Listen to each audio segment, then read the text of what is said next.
Bismillah. Assalamu alaikum wa rahmatullahi wa barakatuh. Bismillahir Rahmanir Rahim. Alhamdulillah. Alhamdulillahi Rabbil Alameen. Wa salatu wa salamu ala Sayyidil Mursaleen wa ala alihi wa ashabihi ajma'in. Amma ba'du fa'udhu billahi minash shaitanir rajim. Bismillahir Rahmanir Rahim.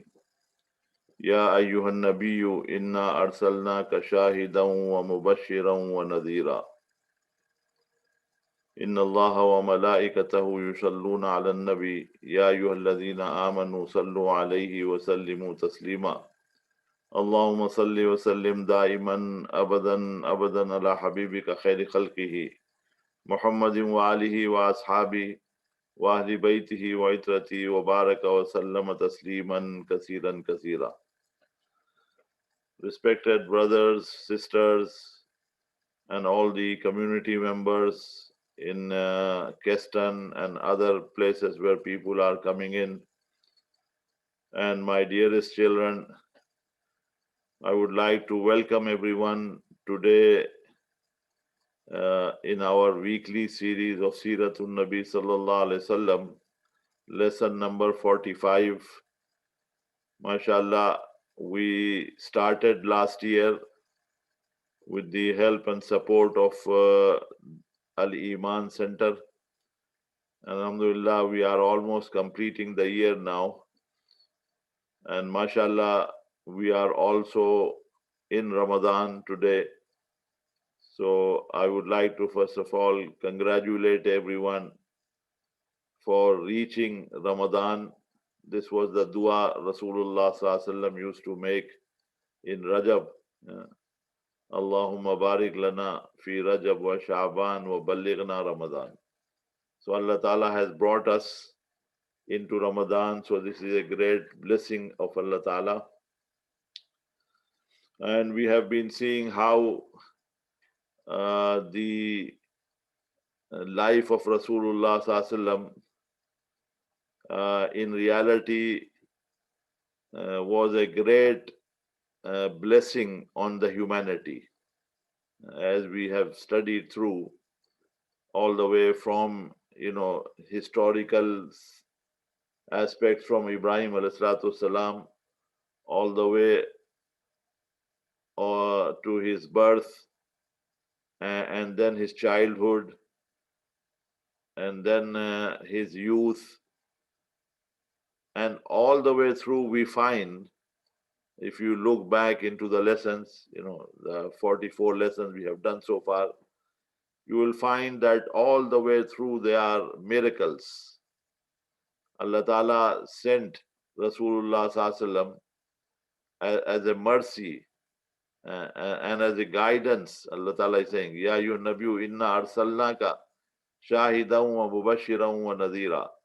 A person who came into this world to give the entire humanity, glad tidings, the good news of this life and the hereafter life which is going to come, and as a warner also of what's going to happen if we don't follow the orders of Allah Ta'ala. And as he is doing this, he is actually, his purpose of life, Allah is describing. He is a da'i ilallah. He is an inviter towards the goodness and enjoining good and forbidding evil. This is the task and objective and purpose of life of Rasulullah Sallallahu Alaihi Wasallam. And we find that his entire childhood and youth and all the way through, he becomes a complete guide for the people around him. Even though he is not a prophet yet, if we look at the life before the prophethood, he is an inspiration to the people. He is a person who is considered as the most trustworthy, Sadiqul Amin, a person who you can rely on. He has all the features and qualities which must exist in a great personality. Allah Ta'ala gave him all those, And Allah Ta'ala, even before prophethood, has taken him through many miracles, like Shaq al-Sadr, the, the heart being taken out, and Allah Ta'ala filling the heart with, rahmah and nur and light. And then Allah Ta'ala is actually showing, signs one after the other that he's a special person. Rasulullah Sallallahu Alaihi Wasallam. His personality is outstanding all the way through. And this is how it was, as we find. But unfortunately, the sunnat of Allah Ta'ala is that every prophet who came, if when we look at the history of Quran, they went through a lot of difficulties and sacrifices. The people around them were not ready to accept. They retaliated. And this is a sunnah of all the prophets we find. And in most of the cases, those who were the near ones, they gave the hard time to such an extent that in many cases, the prophets were driven out of their place of birth and home cities. And this is also true in the case of Rasulullah Sallallahu Alaihi Wasallam, that although he is an inspiration and he's a very talented personality in Makkah, and he is readily accepted by everyone, the most trustworthy and the best akhlaq and character. But as soon as he starts inviting people, as soon as he receives the first revelation, we find that now things starts becoming difficult. And in fact, as Rasulullah Sallallahu Alaihi Wasallam, we learned in the last couple of lessons, when he is actually making the hijrah now from Makkah to Madinah, he remembers, the time when Warqa ibn Nawfal, the cousin of his wife, Hazrat Khadija radiallahu ta'ala anha, he told Rasulullah Sallallahu Alaihi Wasallam at that point that the signs are showing that you are the last messenger which we have been waiting for, and the signs have been given in the previous books. However, I wish this was the words of Warqa ibn Nawfal, which Rasulullah Sallallahu Alaihi Wasallam remembers at the time when he's migrating now from Makkah to Medina. That he said, I wish I was with you when your people will expel you from the city. And Rasulullah Sallallahu Alaihi Wasallam, when he heard these words from Warqa ibn Nawfal, he was very surprised that how can my own people will one day throw me out of the. But that has become a reality now. And Rasulullah Sallallahu Alaihi Wasallam, we find, as he is leaving Makkah, he is turning back and tears are in his eyes, and he's saying that, oh Makkah, you are so beloved to me, and I would not have left you if the people would not have thrown me out. So with these feelings and with these emotions, Rasulullah Sallallahu Alaihi Wasallam, and we learned in the last couple of lessons that how he planned with Abu Bakr radiallahu ta'ala this migration and this hijrah. And when we look through the whole migration process, we find that he has not forgotten his purpose of life, objective of life, that he's a da'i, he's an inviter. And anyone who is coming across are experiencing this and generally are coming into the fold of Islam through his da'wat and invitation, through the miracles he's showing, and as we learned that when he left the Ghare in Thor, and these caves also, when you look at their positions and their locations, we find that obviously Allah Ta'ala had decided from before. Uh, Although there are many caves and many places, but only Ghar Hira was chosen. Ghar Thawr was chosen. So all these are signs that this was destined by Allah Ta'ala. Allah Ta'ala planned this because these places were special, like both of these caves where he received the first revelation. And for example, he he stayed for 3 days. He hid from the kuffar and mushrikeen in Ghar Thawr before the migration starting.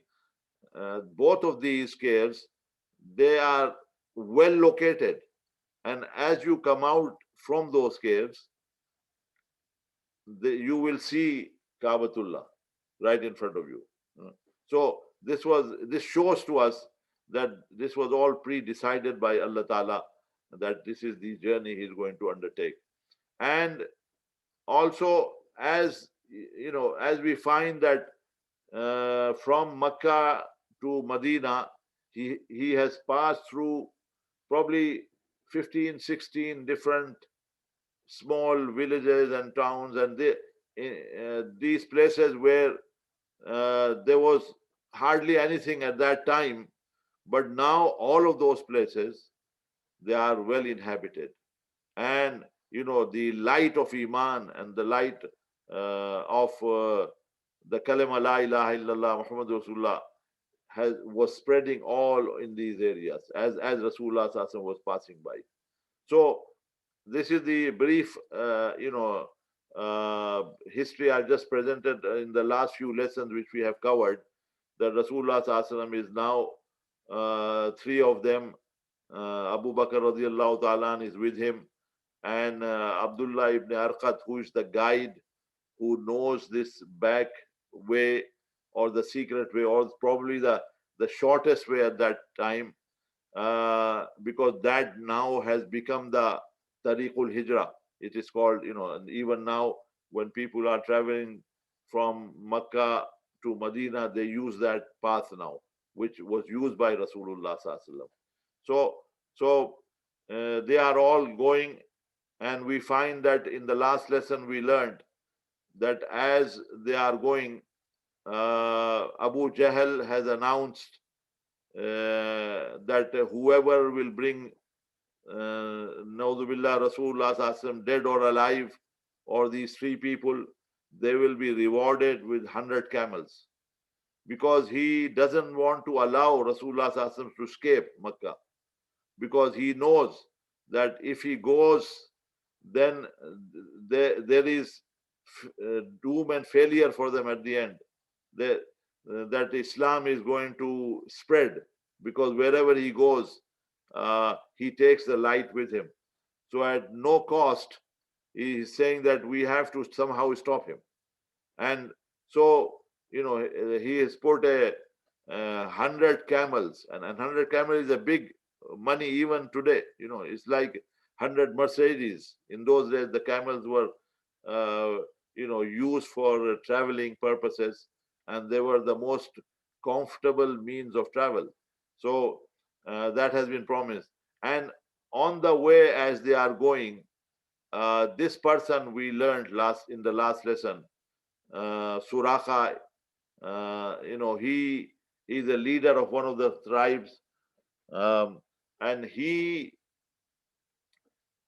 finds out that these are the same people, and he comes after them.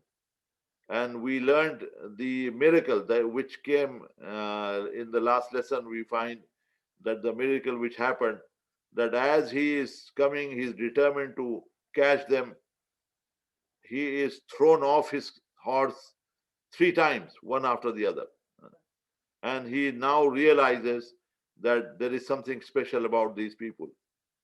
And in the end, he comes to Rasulullah Sallallahu Alaihi Wasallam, and he says that, I want protection and aman, that if in future whatever you are saying prevails, then I will be given protection by your people. And Rasulullah Sallallahu Alaihi Wasallam instruct Abu Bakr radiallahu ta'ala and says, yes, let him have this. So he writes it on a piece of probably, I mean, paper wasn't around in those days, but maybe a piece of leather or parchment, and he is given this piece of protection. And in reality, we find that history tells us, and as he is leaving, Rasulullah Sallallahu Alaihi Wasallam now gives him the prophecy, which actually came true. The prophecy, Rasulullah Sallallahu Alaihi Wasallam said to him, Waraqa, Suraka, how would it be that one day you will be wearing the bracelet of Kisra ibn Hurmuz, and Suraka cannot believe this. He says, that's a big power in those days. It's one of the powerful empires. Persian and Roman at that time were powerful empires, and Rasulullah Sallallahu Alaihi Wasallam gave him this prophecy. And we found in the last lesson that actually came true, right?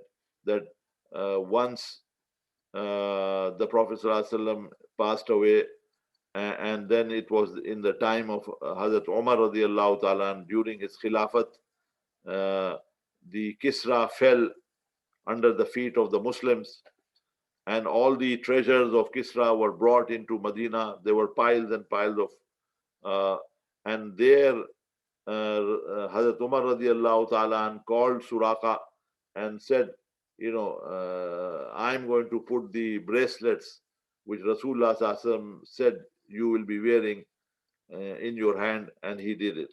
And there was a big takbir. And that's how, one of the biggest miracle, also another miracle of Rasulullah Sallallahu Alaihi Wasallam was shown. And during this, migration or hijrah, one other incident is very important to be mentioned, in fact, and that is also another miracle. And that is, as Rasulullah Sallallahu Alaihi Wasallam is going through, they arrive at a place which is called Qadeed. And this place is a small area there on the outskirts of this Qadeed. They find that there is a tent, goat tent, in fact, and this is one old lady with her husband. They are like the Khana Badosh, or the gypsies, as we call the travelers, who don't have their own place to live, so they just move around from place to place. And so this old lady, whose name has been mentioned in the riwayat as Umme Maa'bud, she is there. She is old, and her husband has gone out to, in fact, take the small probably group of goats, a flock of sheep or goats they have. And Rasulullah Sallallahu Alaihi Wasallam, at that point, they have run out of food. They don't have much to drink. So when they see this small tent, Abu Bakr radiallahu ta'ala, he goes, and they went there, and they find that this old lady is there. And she is not fearful because she is old. She doesn't have much with her. So Rasulullah Sallallahu Alaihi Wasallam, they give the salam or greet this old lady, and they say, we are travelers and we are looking for buying some food or water or drinks. So obviously they are not asking, but they want to buy. And this lady turns around and they said that, I don't have anything. Of course, if I had, then you would have been welcome. So Rasulullah Sallallahu Alaihi Wasallam requests this lady that, can we rest for a little while in your tent? And she gives the permission. And of course, the hospitality of Arabs is well known. And if she had anything, she would have presented, but she doesn't have anything except for just one old goat, which in fact her husband has not taken because it's very old now and probably is ready to be slaughtered. So Rasulullah Sallallahu Alaihi Wasallam, as he sits in the tent, he asked, can I milk this goat? And this Umme Maa'bud, she turns around in a sort of surprised manner and says, this is old. It's stopped giving milk years ago, and we are probably about to slaughter this goat. It's not capable of giving milk. So Rasulullah Sallallahu Alaihi Wasallam, he says, can I still see the goat? So the Maa'bud says, yes, of course, you can see the goat. And she's thinking that what is he saying? And Rasulullah Sallallahu Alaihi Wasallam, now this is the other miracle which happens. The Rasulullah Sallallahu Alaihi Wasallam, he reaches this goat and he touches the the udder, and the teeth part, which is where the milk is normally formed, and takes the names of Allah Ta'ala. And as soon as he touches the udder and takes the name of Allah Ta'ala, the entire udder is filled with milk. And now Rasulullah Sallallahu Alaihi Wasallam starts milking this goat, right? And of course, he has done this. Milking a goat is not an easy task. You have to learn the techniques. But Rasulullah Sallallahu Alaihi Wasallam, and Umme Maa'bud is looking at it, and she's shocked, in amazement. And Hazrat Abu Bakr radiallahu ta'ala is also looking at this. And Rasulullah Sallallahu Alaihi Wasallam is milking. He says to Abu Bakr radiallahu ta'ala, go and get some containers. And he fills one container, then another, and all of them, they drink the milk, and they leave a lot of it behind for Umme Maa'bud and his family.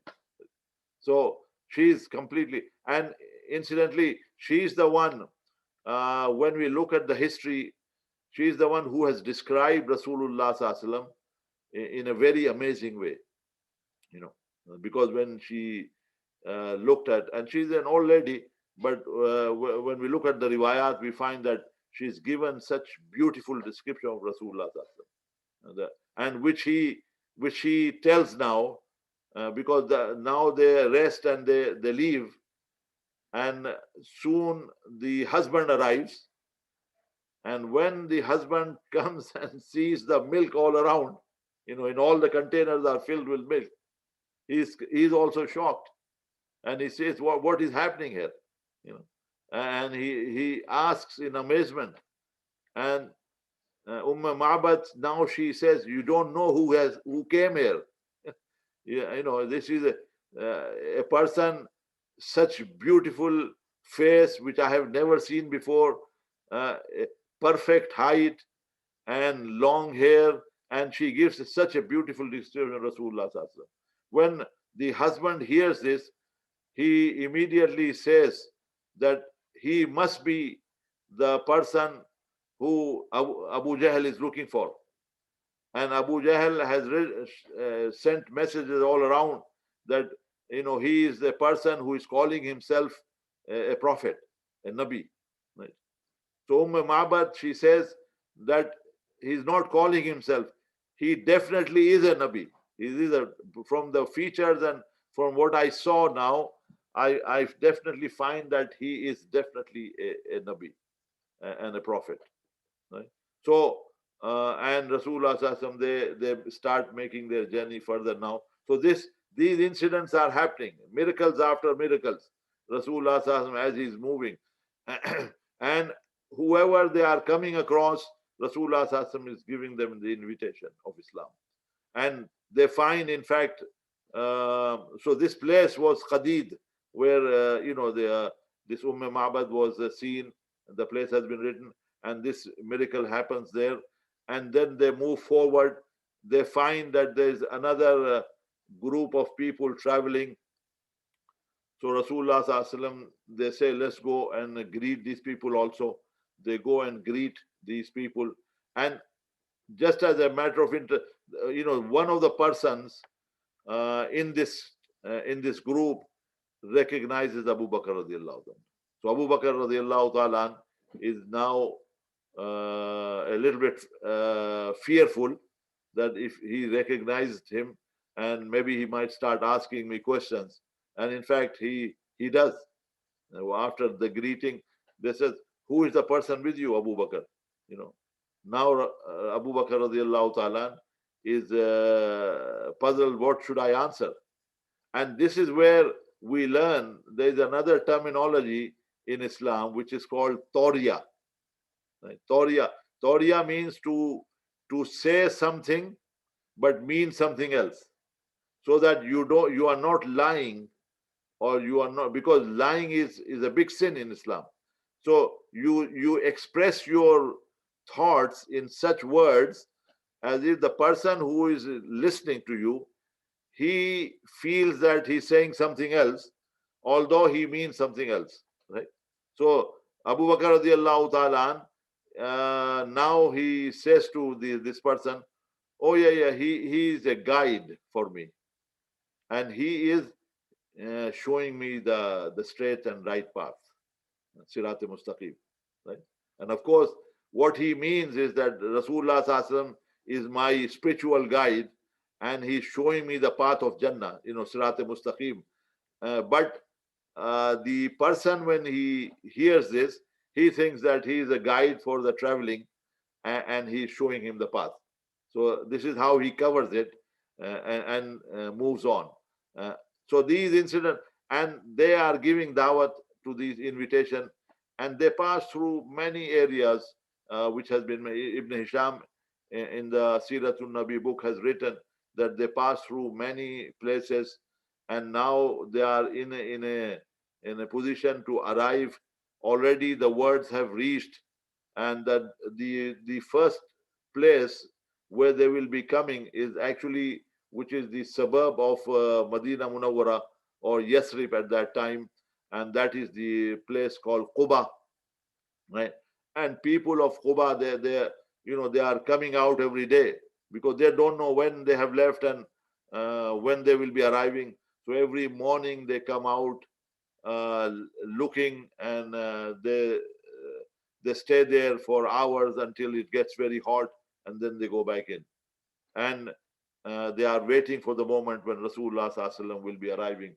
So this is how, the entire journey of Rasulullah Sallallahu Alaihi Wasallam, of the Hijrah. And this is in, don't forget, this is a milestone in the history of Islam, that from this, now the next 10 years of Rasulullah Sallallahu Alaihi Wasallam life in Madinah Munawwara, where Islam is going to be established, and then one after the other, the kuffar and mushrikeen, or all the people around, they will fall under the feet of the Muslims, and Allah Ta'ala is going to give victory. And finally, the after probably around another 8-10 years, before before the demise of Rasulullah Sallallahu Alaihi Wasallam, the Fatah Makkah will take place. So all this is to come, inshallah. And now we've run out of time, and mashallah, I want to tell everyone that inshallah, Ramadan Kareem is here. So let's make the most of this glorious and holy month. Uh, this is a time when we have to show ourselves to Allah Ta'ala on one side, and also we have to try and take care of the people around us. There are so many people in poverty all over the world. So this is a time of generosity. And of course, I would like to add that Al-Emaan Center in Keston, which is in UK, which is providing such great services at the moment, and spreading knowledge of Islam, and the 5 times Salat, and all these is happening there. So all of us, we should be trying our best to make sure that we are able to support this center. It is a great important center for us in Bromley and Keston area. May Allah Ta'ala give us the ability, inshallah, to make the most of Ramadan.